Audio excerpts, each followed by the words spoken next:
What up, guys? Joachim here, Joachim the Convert, aka Joachim Justin Morgan. And today I'm coming at you with this story of St. Anthony and the Cobbler. It's not a story that I found on YouTube, so I thought that I would add it because it was when I was taking the diaconate class with one of the priests of our diocese, Father Silviu Bunta. He told us this great story, and it's great to interact with him and to get to know him. I see him everywhere, and he went to our church. He was the first Orthodox priest that I met. He was the first Orthodox priest that I approached about joining the church, and he ended up not being the parish priest because he was filling in until they found a parish priest, so I had to wait, but he taught the diaconate class that I was a part of, and somebody asked the question while we were in class. They asked, what more can we do? Like, we had learned about the use of the Psalter in daily prayer, the cycle of prayers. We had done a lot of work with, there was a great book that we talked about that was one of those books that ends with con, like we have the Horologion, all these different ones. The Typicon, it was the Typicon Explained was the name of the book.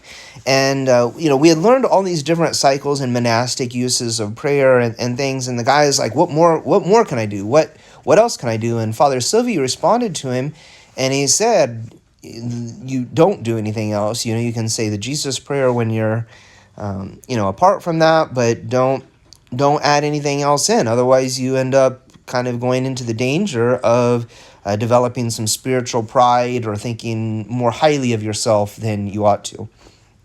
So there's a lot of prayers that can be said if you want to, and sometimes it's better to minimize those and to do less. Another great thing, before I get to the story, that Father Silviu had told us was when it came to veneration. So somebody asked, sometimes it seems kind of odd because there'll be like this long line of people waiting to venerate the icon of that day or to kiss the cross. And these people will come up to them and they'll do several prostrations, and they're very ornamented and they go through all of this stuff before just kissing the icon and moving on.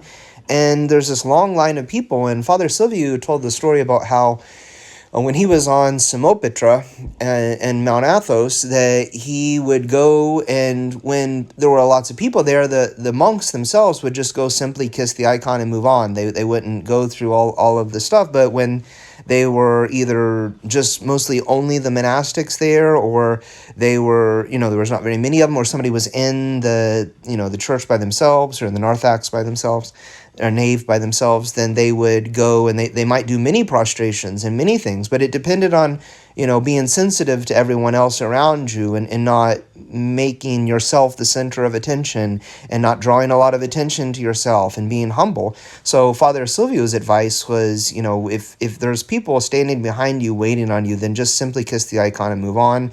If you really want to be pious, go be pious at home. Don't take up other people's time for that. So I thought that was good wisdom, but he finished off the section telling us this story of St. Anthony and the Cobbler, and he had a little bit different ending in the version that he told. So I will read this version, and I will also share that. When you get some of these stories that go back many, many centuries to getting close to the time of the apostles, sometimes different variations of the stories exist, maybe because of different translations, maybe because of different interactions, maybe just because they were passed on in different ways. But anyways, this is the story of St. Anthony and the Cobbler. St. Anthony the Great once prayed, "Lord, reveal to me how the faithful person in the city among the noise can reach the spiritual level of the ascetic who dwells in the deep desert." He had not even finished this request to the all good God, when he heard a voice tell him, "The gospel is the same for all men, Anthony. And if you want to confirm this, how one who does the will of God is saved and sanctified wherever he is, go to Alexandria, to the small cobbler store, which is simple and poor. It is there below the last road of the city." "To the cobbler's store, Lord?" "And who there can help shine some light on my fault?" replied the puzzled saint. "The cobbler will explain to you," replied the same voice. "The cobbler?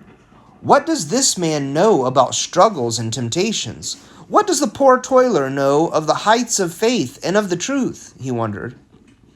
His objections, however, could not be straightened by the divine explanation. Because of this, at dawn he traveled to the city. However, as God had shown him, he stopped at the small cobbler store that he found. Happy, reverently, the simple man welcomed him in and asked him, "In what way could I be of use to you, Abba?" I'm an illiterate and uncouth villager, but for the stranger, whoever he is, I will try to help, whatever the need." "The Lord sent me for you to teach me," replied the ascetic humbly. The poor worker jumped up in wonder. "Me?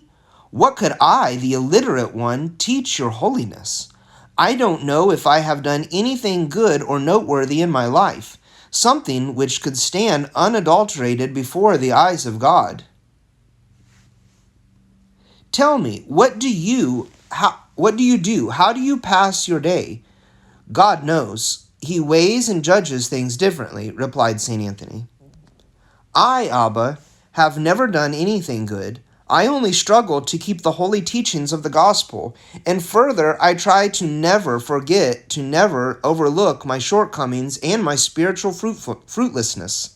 Therefore, as I work during the day, I think and say to myself, 'O wretched man, all will be saved, and only you will remain fruitless. Because of your sin, you will never be worthy to see his holy face.'" "Thank you, O Lords," the ascetic said, raising his weeping eyes towards heaven. And as the cobbler remained puzzled at this, the ascetic embraced him with love and bid him farewell, saying, "And thank you, O holy man, thank you, for you taught me how easy it is with only a humble mind for someone to live in the grace of paradise." And as the cobbler continued to stare uneasily without at all understanding this, St. Anthony took his staff and departed for the deep desert. He walked, his only companion being the sound of his staff. He walked, and his prayer burned like the sands of the desert, rising towards heaven.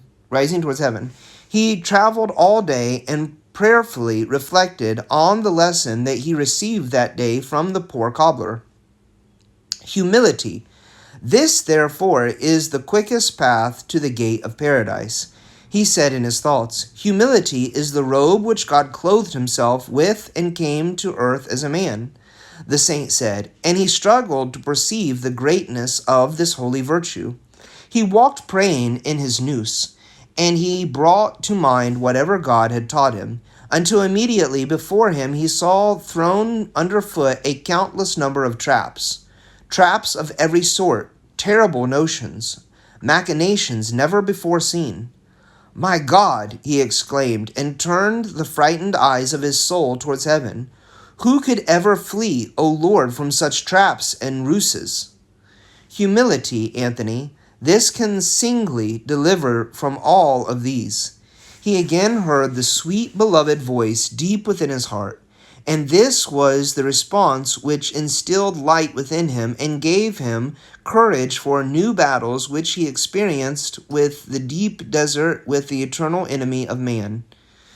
So this was an amateur translation from a Greek text. But the ending that Father Silviu had told my class when we went through it was slightly different than this. And the ending that Father Silviu told, the St. Anthony had spent a little bit of time. He had spent a day with the man as the man worked. And the man had basically gone through all of the same interactions that this story recounts.